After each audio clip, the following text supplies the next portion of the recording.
주님께서 여러분과 함께 또한 사제의 영과 함께 마테오가 전한 거룩한 복음입니다. 주님 영광 받으소서. 예수님께서 가이사리아 필리피 지방에 다다르시자 제자들에게 사람의 아들을 누구라고들 하느냐 하고 물으셨다. 제자들이 대답하였다. 세례자 요한이라고 합니다. 그러나 어떤 이들은 엘리야라 하고 또 어떤 이들은 예레미야나 예언자 가운데 한 분이라고 합니다. 예수님께서 그러면 너희는 나를 누구라고 하느냐 하고 물으시자 시몬 베드로가 스승님은 살아계신 하느님의 아드님 그리스도이십니다 하고 대답하였다. 그러자 예수님께서 그에게 이르셨다. 시몬 바르요나야, 너는 행복하다. 살과 피가 아니라 하늘에 계신 내 아버지께서 그것을 너에게 알려주셨기 때문이다. 나 또한 너에게 말한다. 너는 베드로이다. 내가 이 반석 위에 내 교회를 세울 터인즉 저승의 세력도 그것을 이기지 못할 것이다. 또 나는 너에게 하늘나라의 열쇠를 주겠다. 그러니 네가 무엇이든지 땅에서 매면 하늘에서도 매일 것이고 네가 무엇이든지 땅에서 풀면 하늘에서도 풀릴 것이다. 그런 다음 제자들에게 당신이 그리스도라는 것을 아무에게도 말하지 말라고 분부하셨다. 주님의 말씀입니다. 그리스도님 찬미합니다. 참 예수님, 찬미 예수님. 3년간의 공생활을 마감하실 때가 다가오면서 순환과 부활의 예고와 실행을 앞둔 상황에서 예수님께서는 제자들이 당신을 어떻게 이해하고 있는지를 확인하고자 하십니다. 먼저 사람들이 나를 누구라고 하더냐라는 질문을 하십니다. 제자들은 대답하기를 사람들이 세례자 요한, 엘리야, 예레미야와 같은 예언자의 한 분이시라고 한다 하고 말씀을 드립니다. 세례자 요한은 우리가 이미 잘 알고 있듯이 신약 시대에 약속된 메시아의 시대를 미리 알리고 준비한 예언자였으며 어떤 이들은 그를 메시아로 생각하기도 했습니다. 그리고 예수님 시대 초기에는 예수님보다 더 알려지고 더 존경받던 인물이었다고 할 수 있고 그를 죽인 헤로데 왕은 예수님이 바로 세례자 요한이 다시 살아난 인물이라 여기며 두려워하기까지 했습니다. 그리고 엘리야는 구약시대의 가장 위대한 예언자 중에 한 분으로 손꼽히고 있는데 엘리야가 바로 메시아의 전령이요 선구자라는 인식이 있었기 때문입니다. 말라기 예언서 3장 23절에 보면 보라, 주님의 크고 두려운 날이 오기 전에 내가 너희에게 엘리야를 예언자로 보내리라 하고 전하고 있습니다. 그래서 오늘날도 유대인들은 과월절 기념의식, 즉 파스카 예식을 거행할 때 엘리야를 위한 빈 의자를 마련하기도 한다는데 이는 엘리야를 메시아의 전령으로 보기 때문이라고 합니다. 그리고 끝으로 예레미야는 유다인들이 바빌론 제국의 포로로 끌려가기 전 성전에 있던 계약의 궤를 느보산의 어느 외진 동굴에 숨겨놓았다고 전해지는 구약시대의 예언자입니다. 그리고 하느님께서 자비를 보이실 때가 오면, 즉 메시아가 오실 때가 되면 그 계약의 궤가 다시 나타날 것이며 그때에는 하느님의 영광이 다시 나타나리라는 희망과 믿음을 주던 예언자였습니다. 마카베오기 하권 2장 4절에서 8절을 참고해 보시면 좀 더 자세한 내용을 보실 수 있습니다. 이처럼 세 예언자 모두 메시아의 도래와 긴밀한 연관이 있는 예언자들이었는데 사람들은 예수님을 이 세 명의 예언자 중에 한 사람 정도로만 생각하고 있었습니다.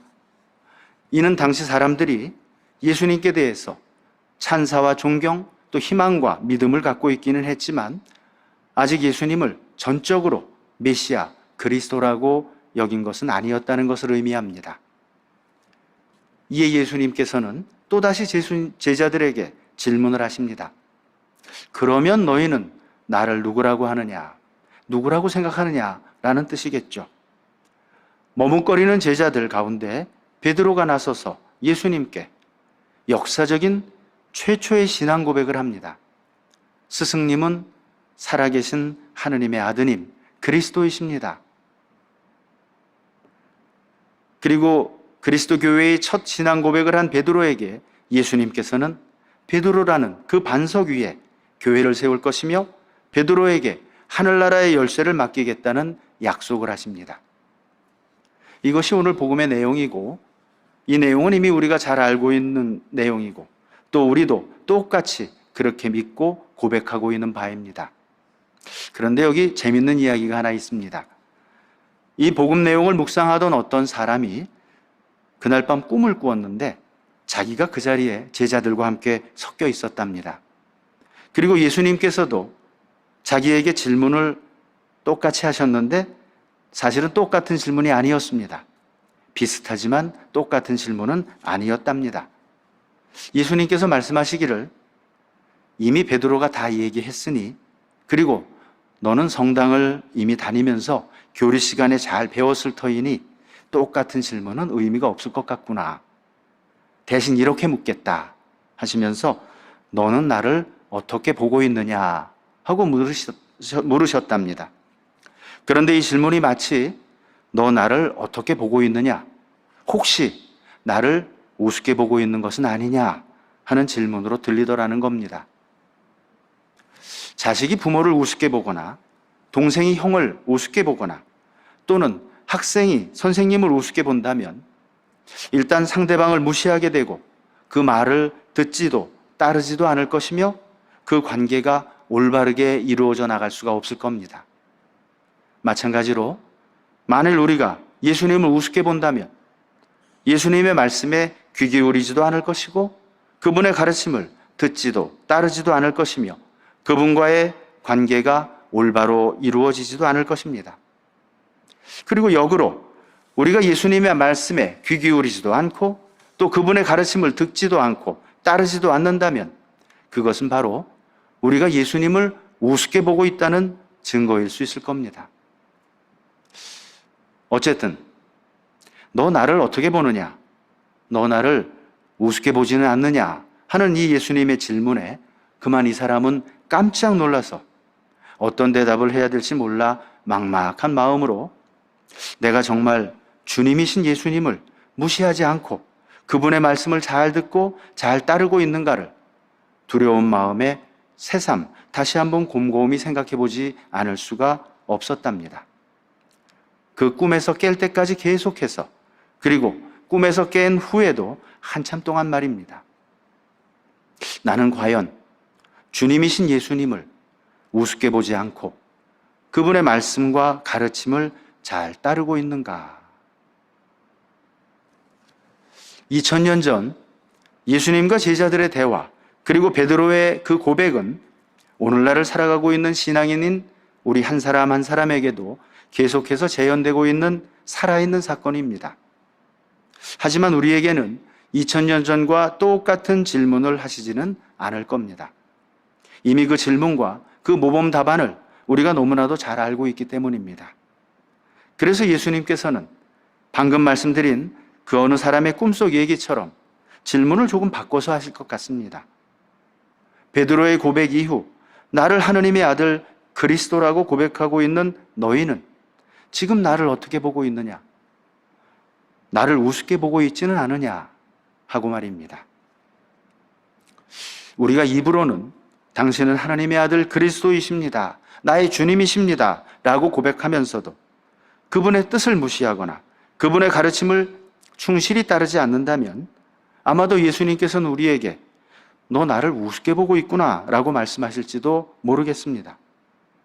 너는 하느님의 아들인 나를 세상의 아들인 이 세속의 재물과 권력 그리고 명예들보다 우습게 보고 있는 것은 아니냐 하고 말입니다. 물론 다정다감하신 그분께서는 웃으면서 농담조로 말씀하실 겁니다. 하지만 정말 다시 한번 마음속 깊이 잘 생각해보고 반성해 보아야 할 일입니다. 내가 정말 그분을 우습게 보며 살아가고 있지는 않은가 하는 점을 말입니다. 이제 우리는 또다시 새로운 한 주간을 시작합니다. 이번 한 주간 주님이신 예수님의 말씀에 좀 더 귀 기울일 것을 다짐합시다. 주님의 가르침을 더욱 잘 따르고 더욱 잘 실천해 나갈 것을 다짐해 봅시다. 그리고 믿음과 희망과 사랑 안에서 이루어지는 우리의 구체적인 삶의 실천을 통해 예수님께 진실된 마음으로 고백하도록 합시다. 주님, 당신은 살아계신 하느님의 아들 그리스도이십니다. 아멘.